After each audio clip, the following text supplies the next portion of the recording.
Today I'm going to show you how I painted up these Bloodletters from the Chaos Demons army.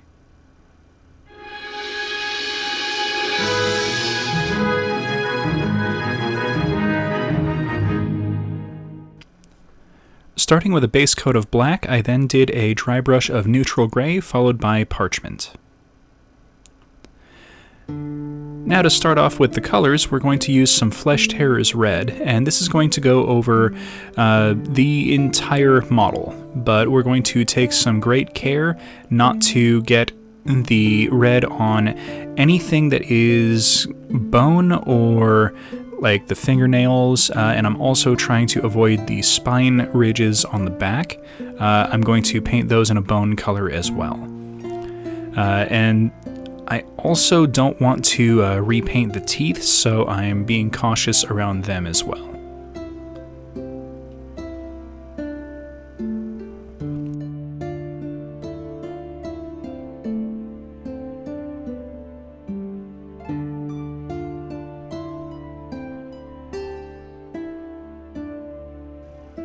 Now this red ended up being a lot darker than I had originally thought over the dry brushes, and didn't really give as much highlights and shadows as I had wanted.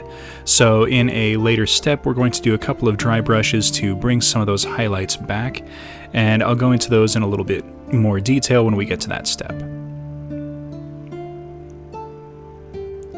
Next up, we're going to use some Skeleton Horde, and this is going to go over the horns, the spine ridges, the fingernails, basically anything that I want to look like bone or kind of a horn protrusion.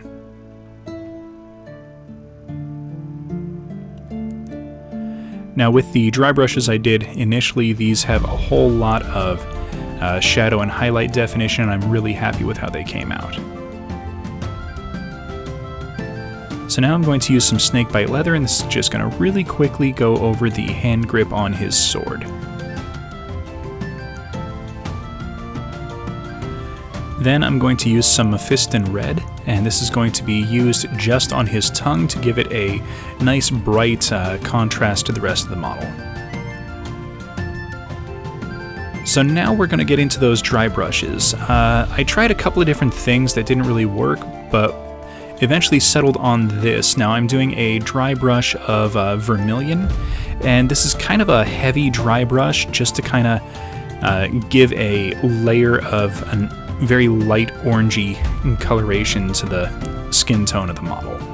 And this is going to set up the foundation for the next dry brush, which will kind of bring everything to life and help to blend everything together.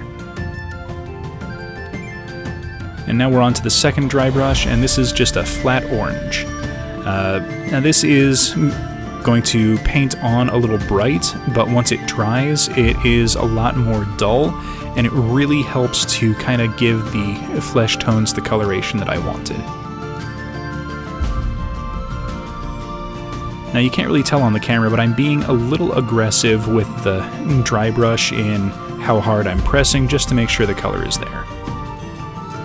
So now it's time to paint the sword, and I wanted it to have kind of a flame effect. So we're going to start things off by painting the whole sword with Irundan yellow. Don't know if I'm pronouncing that right.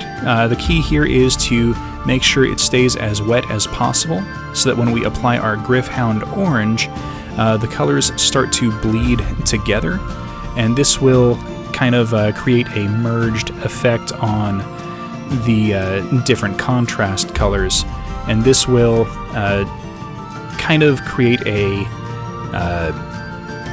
flame effect. Now it's not perfect, but it works out really well if you can get the timing down. Now I'm using some Blood Angels red to just barely nick at the edge of the blade, and I'm doing it on all of the points where there's a little bit of a almost like a flare coming off of the blade, just to give a little bit of extra color. Now be careful not to do this too heavy, otherwise it'll blend everything together and it just kind of turns red. Alright, that looks pretty good to me, so I will do the other side of the sword off camera, and then we'll move on to the next step. So now I'm going to paint the hilt guard with some Artist Loft bronze, and I'm going to do 2 coats of this on the hand grip as well as the pommel. That way the color it's a little hard to apply a single layer and not see the undercoat through this, which is why I'm doing the 2 layers.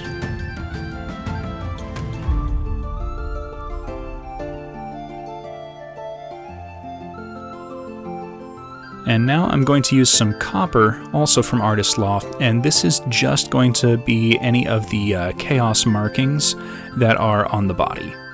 Now I'm doing the best I can to kind of freehand this, but the details of the chaos symbols are pretty small, so I would recommend using as fine tip of a brush as you can if you happen to do this same step.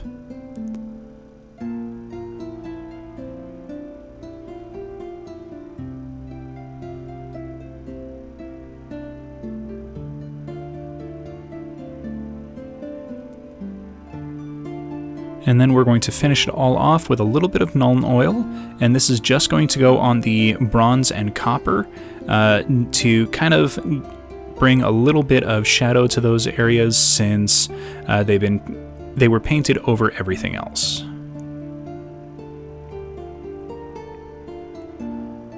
And here we are with the finished squad. Alright, so this was the first time I've painted Chaos Demons, and I kind of like how they turned out. There was a surprising amount of detail on the models for how simple they originally looked. So please everyone, hit that like button, subscribe for future content, comment in the comment section, and we will see everyone next episode.